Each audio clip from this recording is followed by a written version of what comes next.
So we are live on YouTube with Robert, and thank you. And turning this mic over to you. And hi, Cherie, you look wonderful today. Thank you.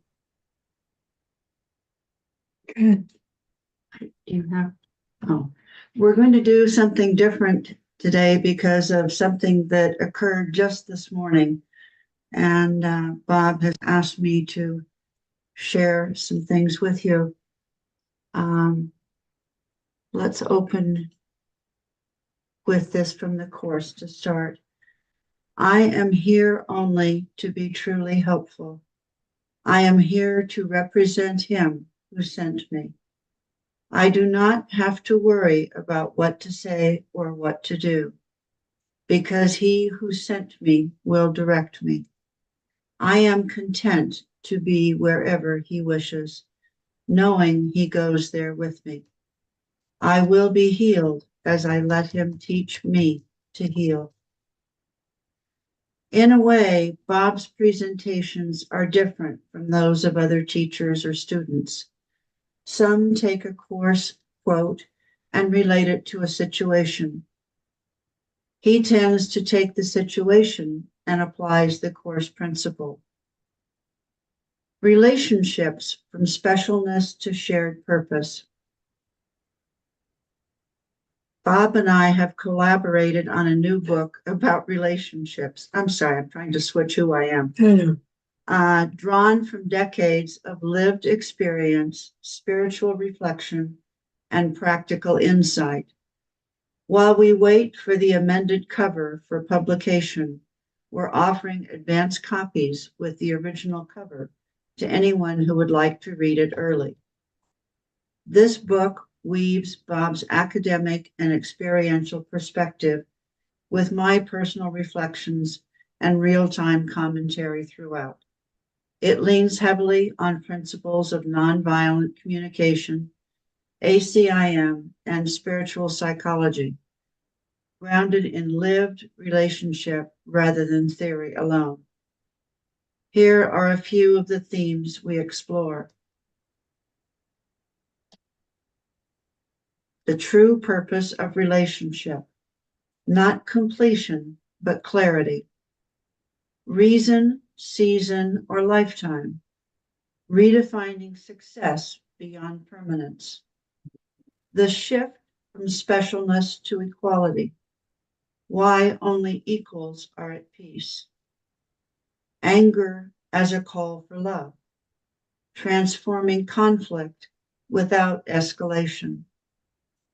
Love without proof, ending the silent, if you loved me, dynamic. The ultimate guilt trip, how love becomes leverage. From need to peace, integrating nonviolent communication in real time. Uneven growth and spiritual mismatch, staying honest without hierarchy. This is not a how-to manual for fixing your partner. It is an invitation to examine perception, projection, communication, and the subtle belief in lack that shapes so much of relational tension. If you would like an advance copy with the current cover, just email robert@dinojamesbooks.com. We would genuinely value your thoughts.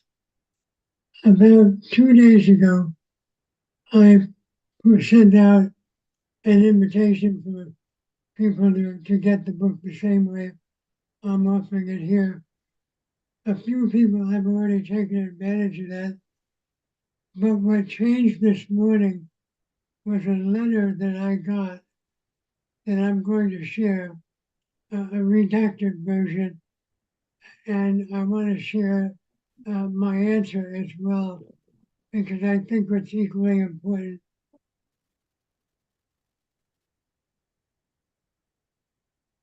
Hi, Robert.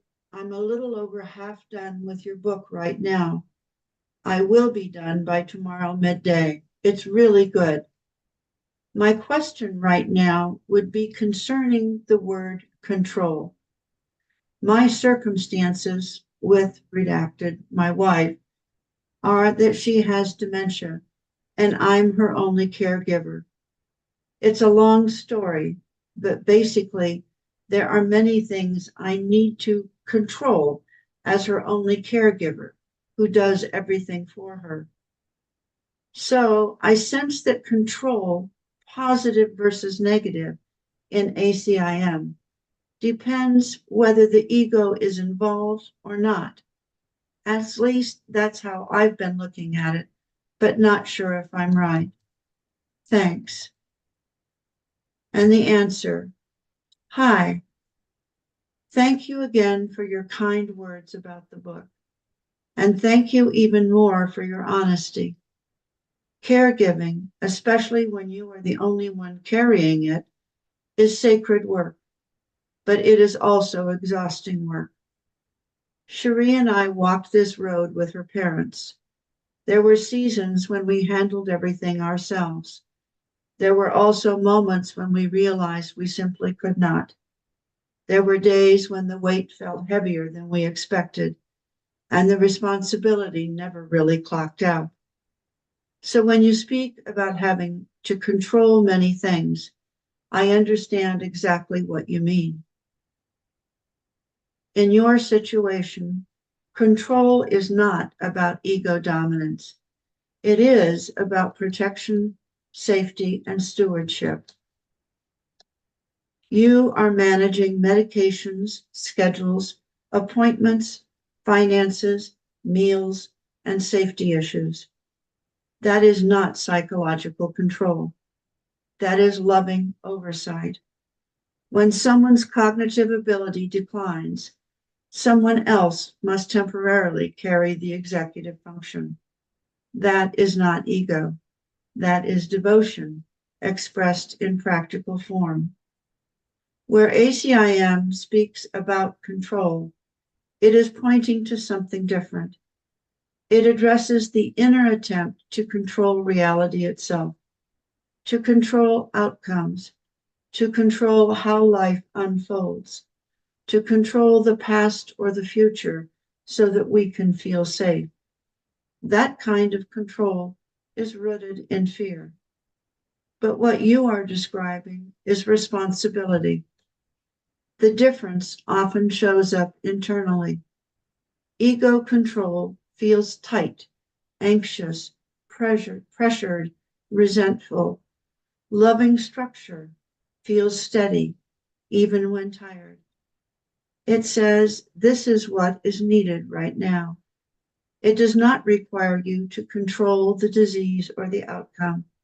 It only asks you to care for what is in front of you today.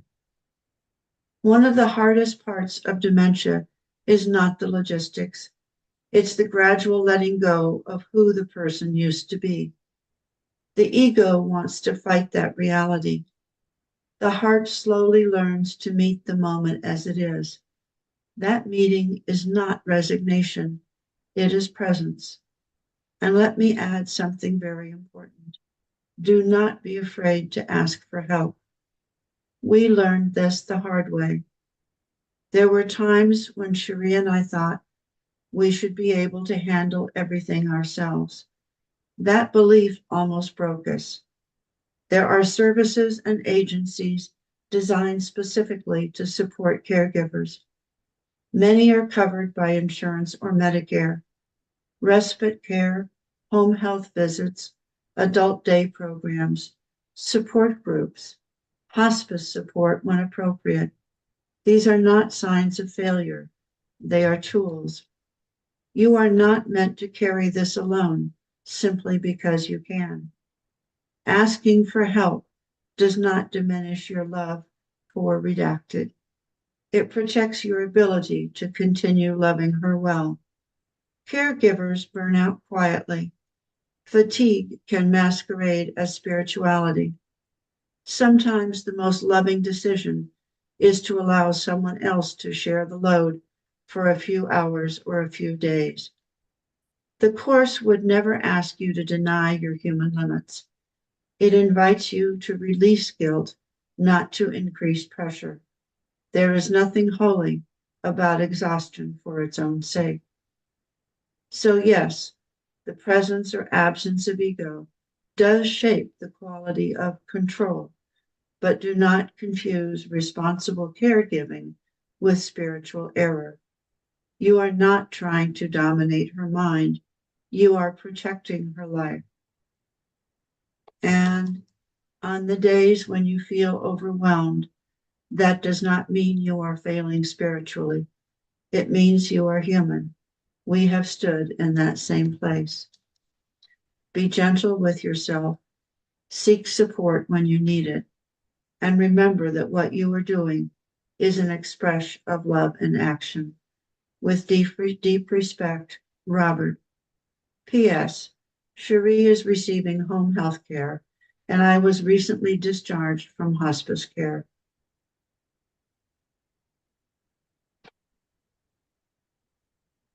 Comment. Any comments? That was really good, really beautiful, and absolutely, I think right on with all of it. So thank you for that. That's in itself a great message for uh, anyone who is facing these kind of situations. So, um, you know, share it. It's wonderful. Anyway, thank you, thank you, thank you. Thank Okay. you. Well, because it only took a few minutes, I'm willing to go the rest of the time with anybody who wants to pick an essay from the list to either read or have Cherie read it. We've got all kinds of time. So I'll leave that up to you guys at this point.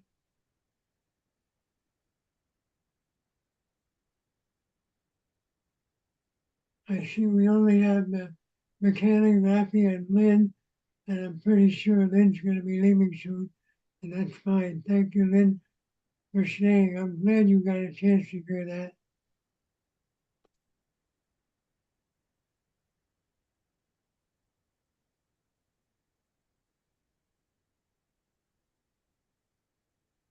And the list you're looking at in the share is really only half of the list. There's more way below that.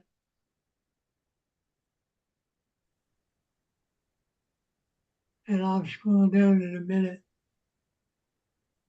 Yeah, Rafi, go ahead. Well, one that jumps out at me is why am I here? What is my purpose?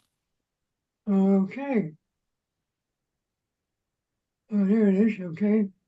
Let me bring that up and I'll let you read it if you're okay with that. And we'll give Cherie a break. And then I'll bring up the bottom half of the list.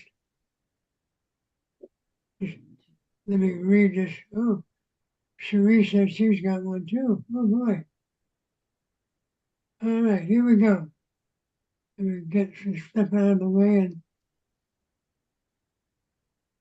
Rafi, it's all yours. These two questions are among the most timeless. Why am I here? What is my purpose? They arise in every human heart, echoing through philosophy, religion, psychology, and spirituality. For many, the answers seem elusive, shifting with circumstances of stages of life. Yet, of course, the miracles offers a clear and radical response that cuts through confusion. You are here to remember who you are, who you truly are, and your purpose is forgiveness. If I may just pause for a moment, Yeah. the forgiveness sometimes eludes me. I'm not quite sure about what or who I am forgiving. I don't have anybody in my life that needs to be forgiven because they are all a reflection of what I am. And if I am infinite love and omnipresence is infinite love, then where does forgiveness come in? I'm not asking for an answer. I just like to pose the question. No, it's a great question. And But please don't give me an answer. Don't give you, okay. I won't. The illusion of being here at the most radical level. The Course in Miracle challenges even the premise of the first question. The Course tells us we are not here at all. Of course, it's an illusion. The world you see is an illusion of a world. God did not create it, for what he creates must be eternal as himself. If God is eternal and unchanging, and the world we see is constantly shifting, then the world cannot be his creation. Instead, the Course teaches that the world is a projection of the ego, a dream born of the tiny mad idea that we could be separate from God. In this dream, we experience ourselves as bodies in time and space. So when we ask, why am I here? The, the truest answer is, I'm not here at all. My real home is in God, and I have never left. And I just comment on that. This world that we see out here is egoless. Even though it was created by the mind's projecting of the mind, in the perfection of all being, it's here to teach us lessons to wake up from the dream. So in that regard, it can't have any negativity at all. Yeah, I agree. It's neutral. It's only what we made of it. As long as I'm in focus with that, I put this, if I'm the dreamer of the dream, then I put it here for my benefit.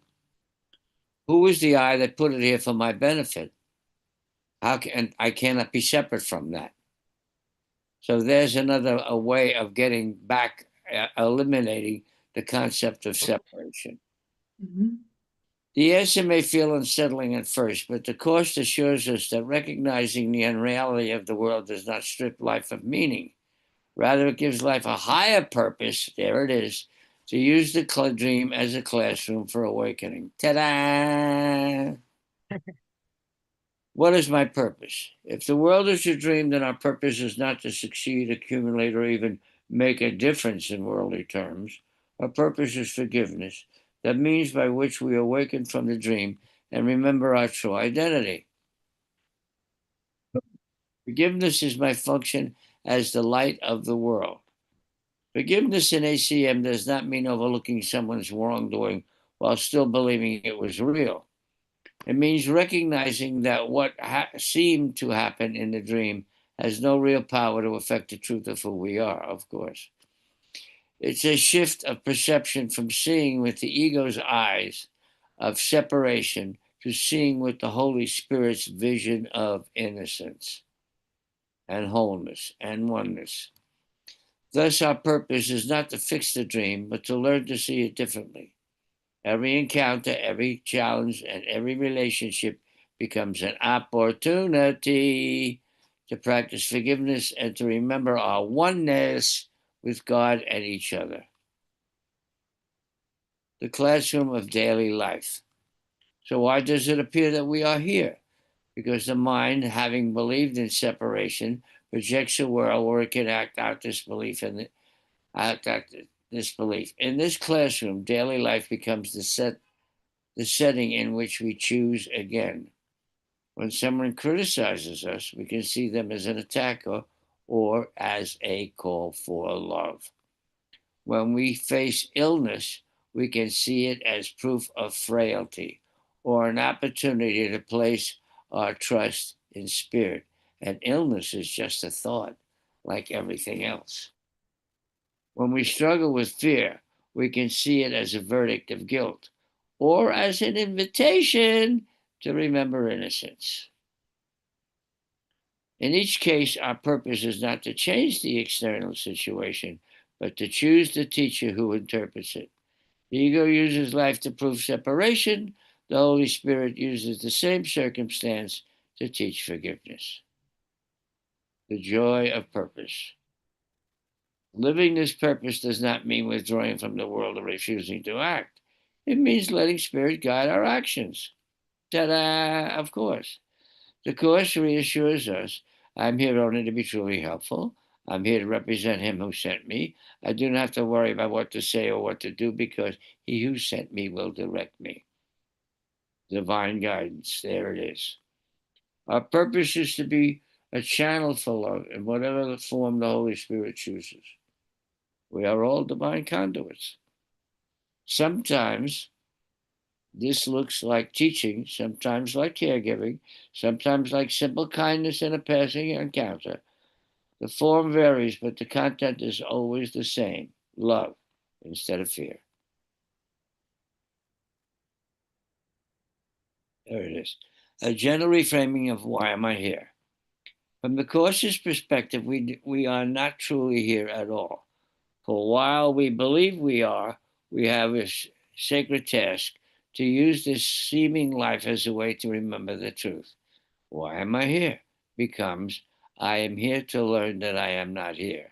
And paradoxically, this recognition does not diminish our experience, but fills it with a deeper joy, because every situation becomes a stepping stone back to God, the pure joy of being.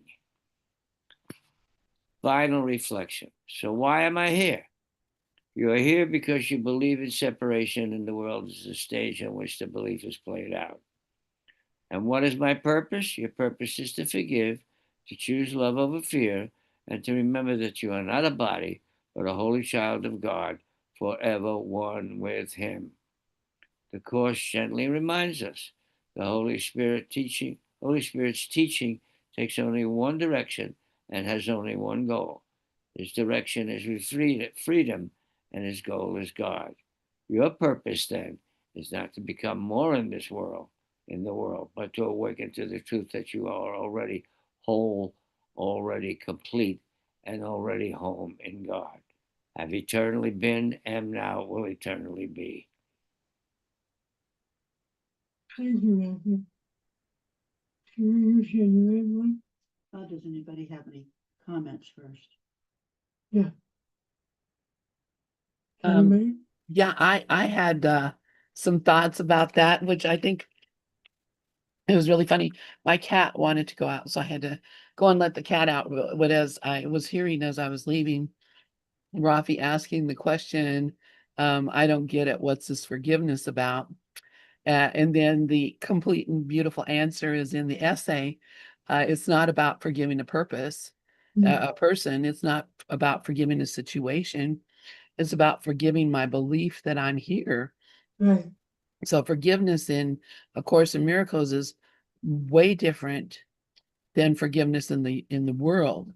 So forgiveness in the world has a subject and an object, and forgiveness in the Course is forgiveness of a belief and letting go, which is really what your practice is, Rafi, anyway, is that letting go of my belief in the world and letting go of my belief in the body and letting go of my belief of the reality, quote unquote, of what's happening. I think it was just perfect, and I'm laughing. Uh, so anyway, so thank you everyone, thank you Robert, thank you Rafi.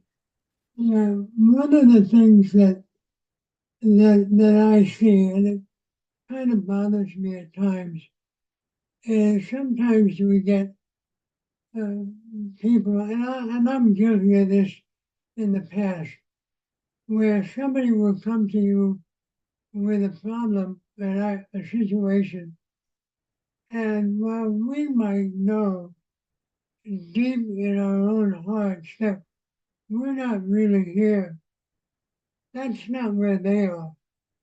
And that's why when I answered that letter, I tried to answer it with the compassion commensurate with where they are, but with the current knowledge that I have. I say current because my knowledge right now is still limited. The demonstration of that fact is the fact that I'm still here. If I'm still here, I've got more to learn. So anyway, thank you. Did you want to comment more? No, I just have another one that I picked. Oh, Getting older versus growing in spiritual maturity. oh, God. Can't wait to read what I said. You probably have no remembrance. I have no It's clue. been a while. I have absolutely no clue what I wrote. You were a year younger. At least, oh yeah, 82. let me let me line this up a little better. Okay. Rafi has his hand up also. Oh, Oh. yeah. Sorry, Ralph. I just wanted to add something to that. Enlightenment doesn't mean that this body's going to evaporate out of the stream. Enlightenment doesn't mean that you don't go to the dry cleaners. Enlightenment doesn't mean that you don't get a haircut. Enlightenment doesn't mean that you don't go to the bathroom. Enlightenment means Nothing. you know beyond all of that what you really are. That's all I wanted to say. Thank you. I'm right on, baby. Thank you. I love it. I absolutely love it. Okay. Getting older versus growing in spiritual maturity. Age and wisdom are not the same thing. One happens automatically, the other is intentional. We all get older, day by day, year by year, whether we want to or not. Hair turns white, joints get stiff, memories fade, and the face in the mirror slowly changes. For a lot. Yes, but spiritual maturity doesn't come just because the candles on the cake increase. It comes through. Hang on. Yes. I'm sorry that this is coming on your birthday, man. I love it. It's perfect. Okay. All right. It comes through inner work, humility, forgiveness, and a deepening relationship with what is eternal. I speak from experience. I'm 82 years old. I started writing at 80, and I'm experiencing the aging process in so many painful ways, physically, emotionally, and mentally. My voice, once strong from years of teaching, has been diminished by the effects of throat cancer treatments. My energy is not what it used to be. I forget names. So do I. I move slower. I feel the loss of strength and independence that I once took for granted. There are days when the mirror startles me, days when I wonder if I still matter, days when just standing up or focusing on a sentence takes more effort than I care to admit. These are the hard realities of aging, and yet something deeper is also unfolding. While my body weakens, my spirit grows stronger. While the outer self fades, the inner light sharpens and expands. That, to me, is the great paradox of this stage of life. I'm getting older, yes, but I'm also waking up. And that awakening is a choice I make every day. Getting older is a biological process. It requires no effort. But growing spiritually, that's a choice. And often it's a choice made after life has humbled us a bit. In my case, cancer took my voice and forced me to retire from teaching. I once stood in pulpits and living rooms, sharing spiritual ideas. When I lost the ability to speak clearly, I thought I'd also lost my purpose. But then God handed me a pen, or more accurately, a keyboard, and I began to write. In doing so, I discovered a deeper voice, a quiet voice within that had been waiting patiently to be heard. There is a difference between aging and awakening. Getting older often brings physical limitations, but spiritual maturity brings emotional freedom. One makes you more aware of time, the other frees you from its grip. I've met people in their 30s who are already old in spirit, rigid, closed, bitter. And I've known people in their 90s who radiate light, laughter, and unconditional love. One has aged, the other has grown. Spiritual maturity shows up in how we handle life's inevitable difficulties.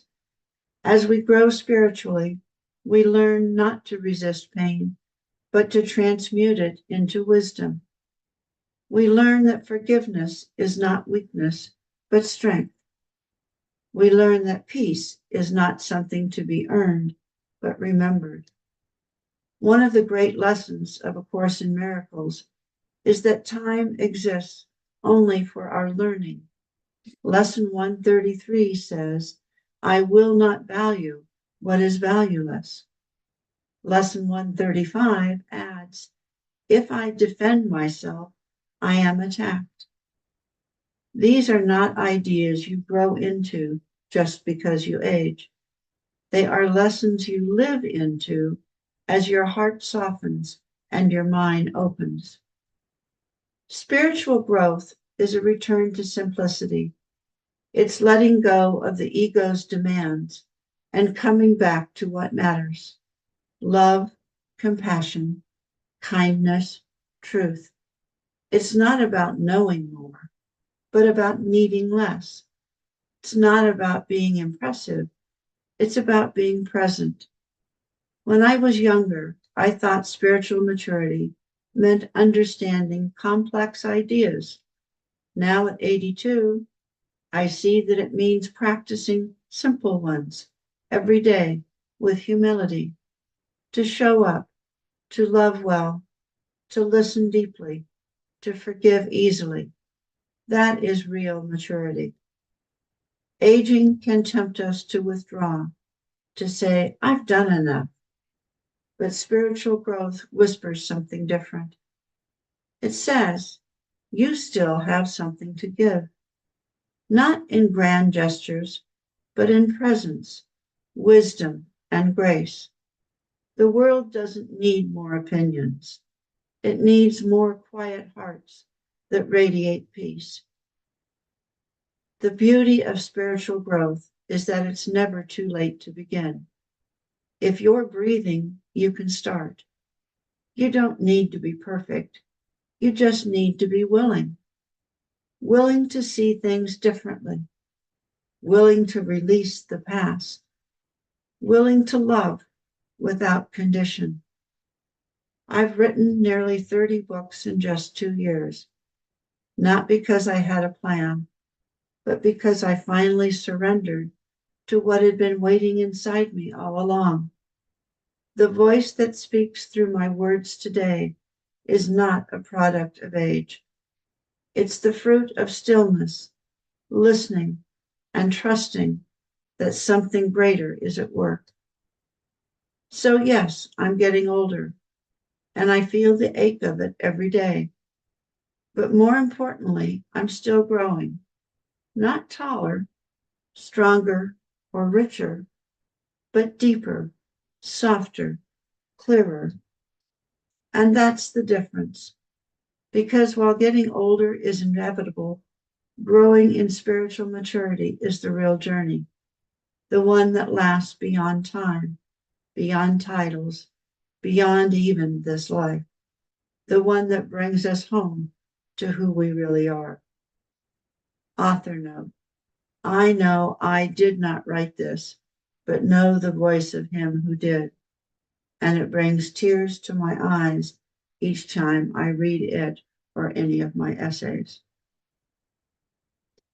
Any thoughts or comments?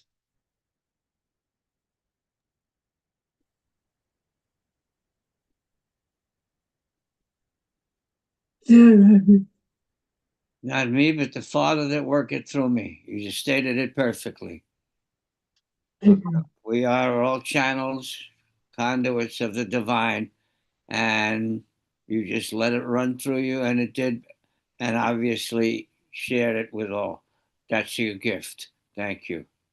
Thank you. And that's another reason why there are very few days when I will come in here and say, I want to read this essay. I figure there's a message here for somebody that wants it.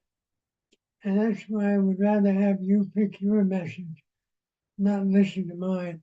But I have to be honest with you. The one that Cherie read just now was more for me than anything else, and I'll tell you why. I'm having a really, really tired time right now. And this essay was my voice with a capital M, reminding me why I'm here myself. And believe me, every once in a while, I need that. No, not every once in a while. I need that now almost every day. I'm going to scroll down the list farther if anybody wants to pick something. Those are my old ones. These are a little more current. We do have time for at least one more, maybe two.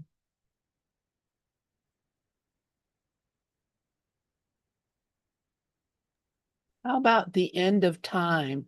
It's kind of on the right-hand column, sort of down the middle. Got it.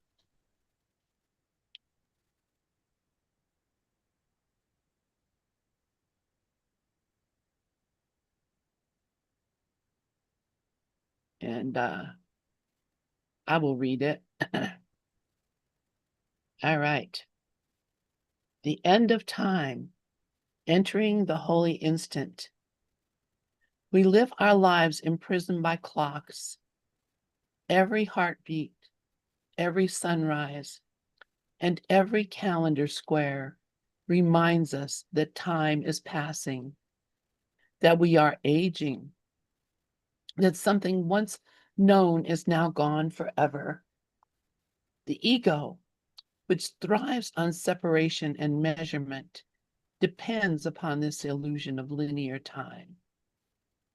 It keeps us trapped between the regrets of yesterday and the fears of tomorrow, seldom allowing us to rest in the eternal now. Yet A Course in Miracles tells us that this entire construct, past, present, and future, is part of the dream. And the moment we are willing to release our attachment to time, even for an instant, the whole illusion disappears in what the Course calls the holy instant. The illusion of linear time. And since I'm Lynn, I like linear. I'm always going to be linear. The illusion of linear time. Linear time is the ego's masterpiece. It gives the mind the sense of control and the illusion of continuity. In truth, nothing we perceive as, quote, time passing, unquote, has ever occurred. And this is from the Course. Time is a trick, a sleight of hand, a vast illusion in which figures come and go as if by magic. That is from the workbook, lesson 158. The purpose of this trick is simple: to convince the Son of God that he is separated from his source, that he once fell from grace and must now strive to return through a sequence of years and lifetimes. Years and lifetimes, yes. But eternity knows nothing of sequences. The eternal is whole, complete, and changeless. Time, by contrast, is a fragmented lens through which the eternal appears broken into pieces. The ego made this illusion to keep the mind preoccupied, replaying old memories, anticipating future outcomes, and rarely noticing the stillness that exists right now.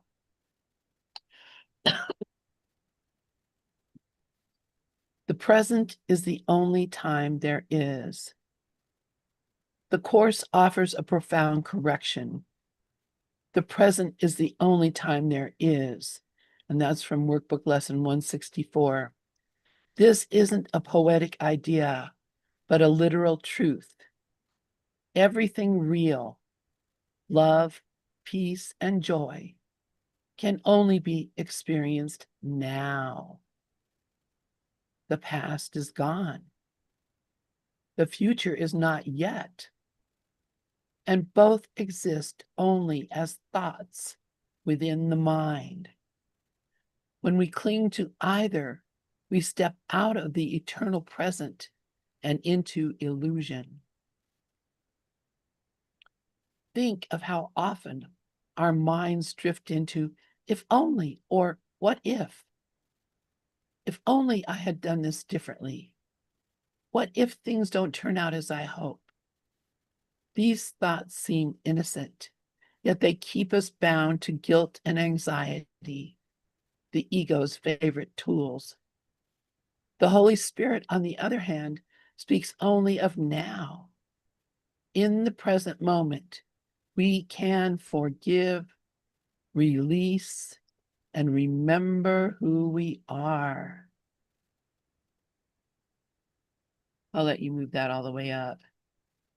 You want Sheree to take over? Are you getting tired? She just wants you to move it up higher. Oh, sorry. Okay, yeah, okay. Oh, Sorry. there we go. The holy instant.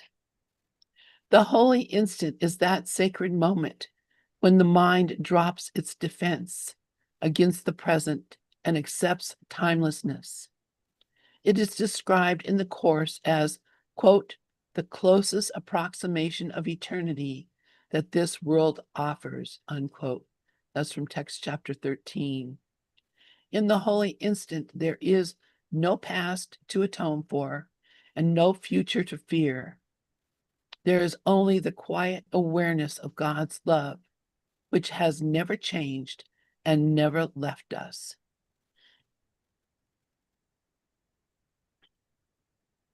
The instant does not require years of spiritual training.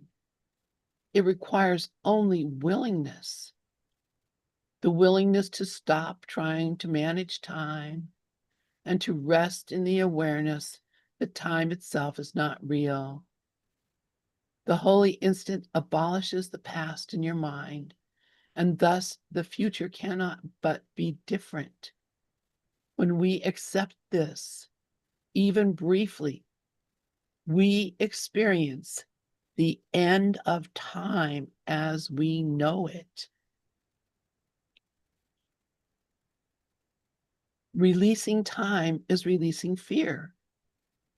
Why do we hold on to time so tightly? Because time seems to guarantee our identity. The ego tells us that we are a somebody with a past, with memories, with plans and ambitions. Without them, who would we be? To release time feels like death to the ego, yet it is actually the doorway to life.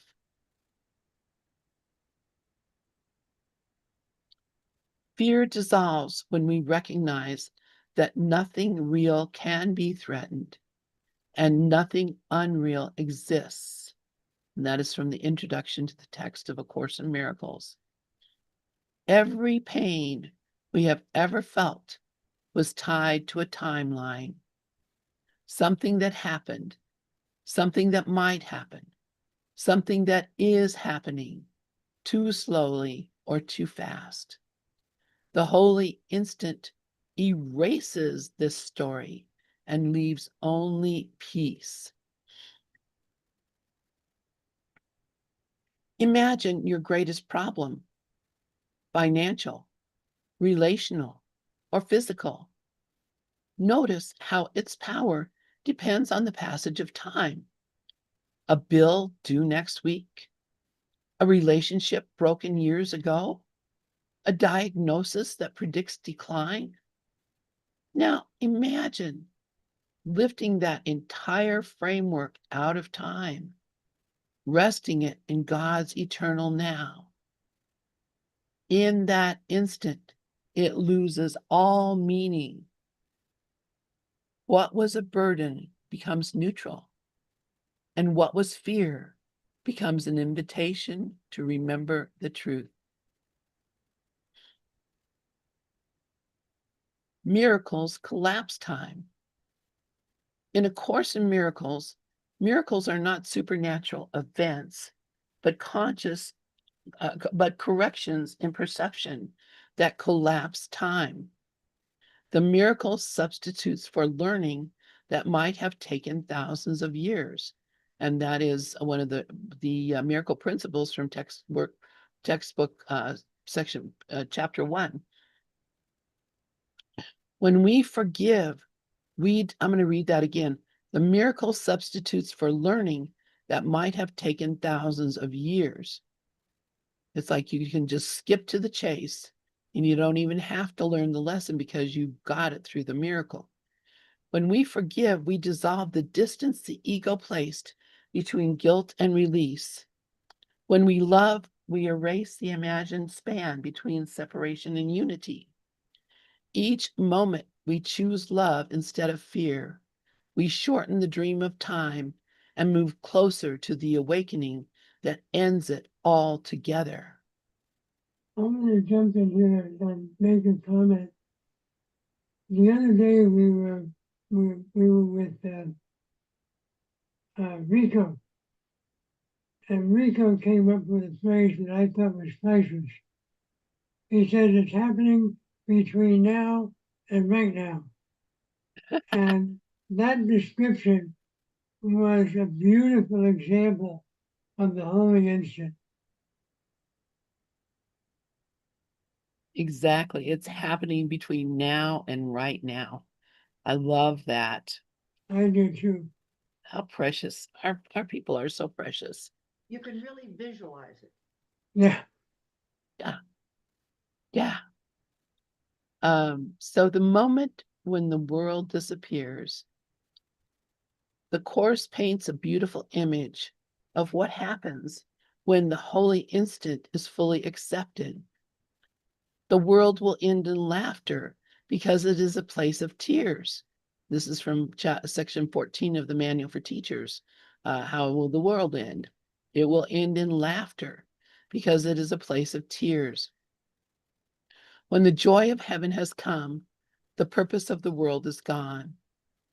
This does not mean the planet explodes or the stars fade away. It means that the world is a symbol of suffering, will vanish from our perception. We will still see a world, but it will be radiant with meaning, a reflection of heaven's light instead of a projection of guilt. In that instant, the past is undone. The future is unnecessary. And what remains is the eternal present, changeless, peaceful, and whole. Practicing the holy instant. How do we experience this? Begin by pausing, just one breath, one moment of willingness to stop the spinning of the mind. Say inwardly, I do not know what time is for. Let me be still an instant and go home. Let the mind rest from its planning and judging. Be still an instant and go home with him and be at peace a while. And that is from lesson 182, workbook lesson 182.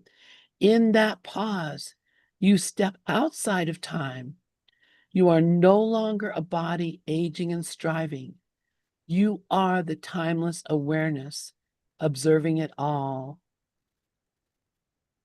You may feel only a flicker of peace at first, but that flicker is eternity shining through the cracks of the illusion. Each time you practice, the illusion thins and the holy light grows stronger. The end of time is the beginning of peace. When we release our concept of linear time, we release the ego's entire defense system. We no longer need to measure progress, regret mistakes, or fear what's ahead. The holy instant gathers all seeming moments into one, and in that single moment, the dream dissolves. Time was the ego's invention to keep us wandering in circles, but the holy instant is God's answer that ends the wandering. The moment we choose it, all this, every pain, every conflict, every illusion is gone. And what remains is what has always been, the eternal love of God shining in the timeless now. So beautiful.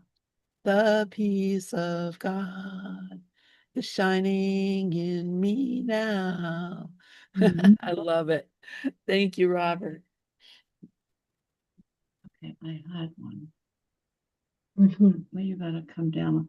Well, did we ever do this one, The Flavors of Fear?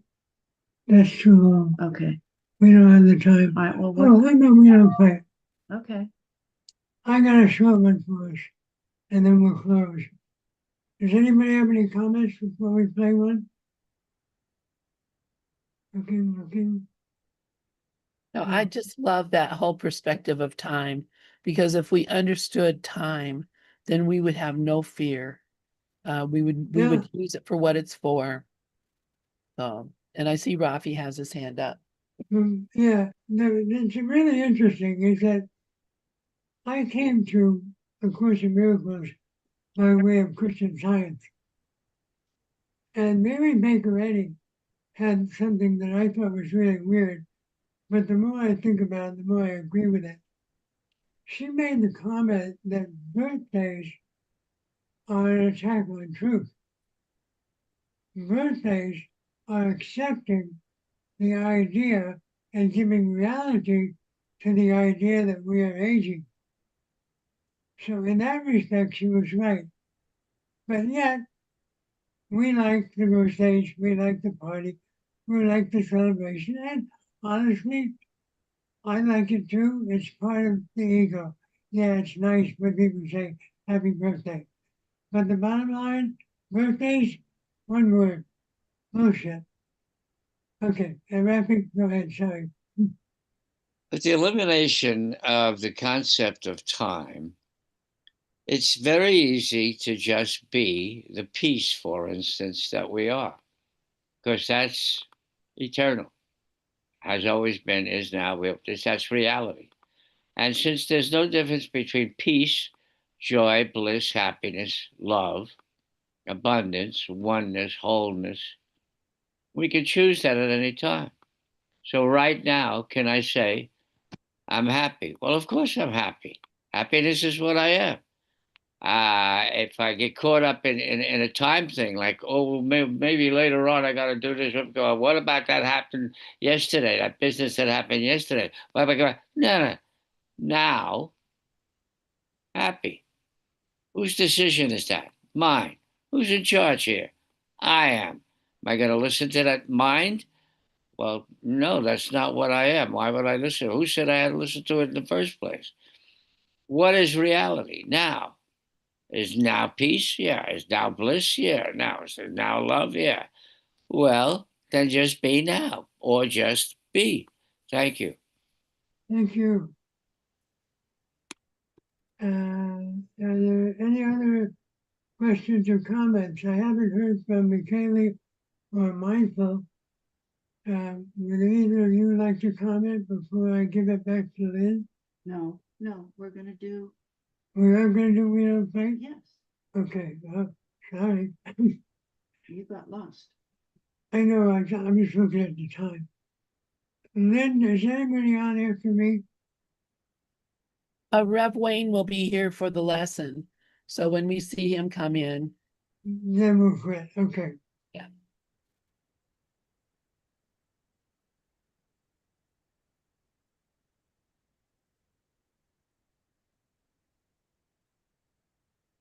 And I guess you're going to want to read this one.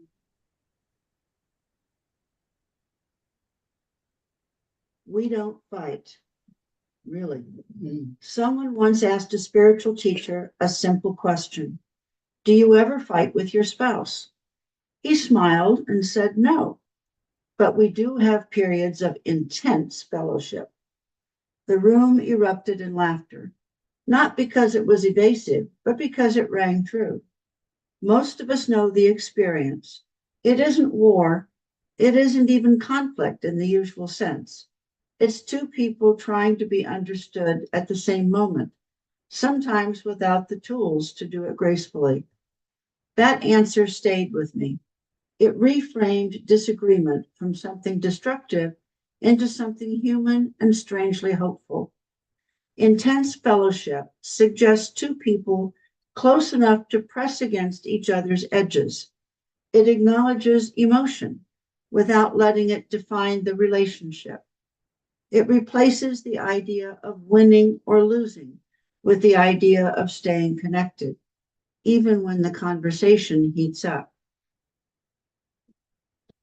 When we say we don't fight, we're not claiming perfection. We're naming an intention. It means we don't weaponize our words. We don't keep score. We don't let temporary frustration rewrite the truth of our bond. It means we're willing to pause, breathe, and come back to the conversation when our hearts catch up to our voices. Every long relationship has moments that test patience. That's normal. What matters is remembering the person in front of us is not an opponent. They're our ally in the shared work of love. If the conversation grows sharp, it doesn't mean the relationship is failing. It may only mean we've reached a place that needs light instead of heat. The older I get, the more I appreciate that teacher's phrase. It honors the mystery of partnership. It lets us laugh at our own intensity. Most of all, it keeps gentleness at the center. Because in truth, love is never about avoiding storms. It's about learning how to walk through them side by side, still choosing each other when the clouds lift. And if we must have intense fellowship from time to time, let it be a reminder that beneath the noise, the connection remains steady. We don't fight, we grow. Thank you. And look at that, right on time. Then I'll give it back to you. And thank you all for being here this morning. It's a joy to be here because I'll tell you very honestly, if it wasn't what I gained from you in this group, I would not be doing this today. So thank you all very much. thank you so much, Robert. I appreciate that as well. And thank God that you're here. I'm so grateful that we were here for you when you showed up. When you were called, you came. Rafi, did you want to say something real quick before we turn it over to Wayne? I saw you had your hand up. That's All right.